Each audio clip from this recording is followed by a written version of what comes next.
Hi world citizens, my name is Paul James Devilla, a graduate of Bachelor of Science in Nursing in 2009 and currently working at 𝐤𝐤𝐢𝐵 Medical Center in Virginia, USA.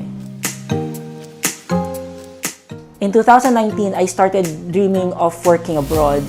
Luckily, I passed my US license. I got my US license, passed the English proficiency test, and then went abroad. And I know that without World City colleges, I will not be able to fulfill this dream that I have right now, where I am currently right now. And that's why I'm taking chances of giving back to my college and university, actually. So yeah, currently I'm working as a nurse at 𝐤𝐤𝐢𝐵 Medical Center in Virginia, USA, delivering high quality patient care that based on what I have learned and what my clinical instructors taught me way back in college. Be one of us, be a world citizen.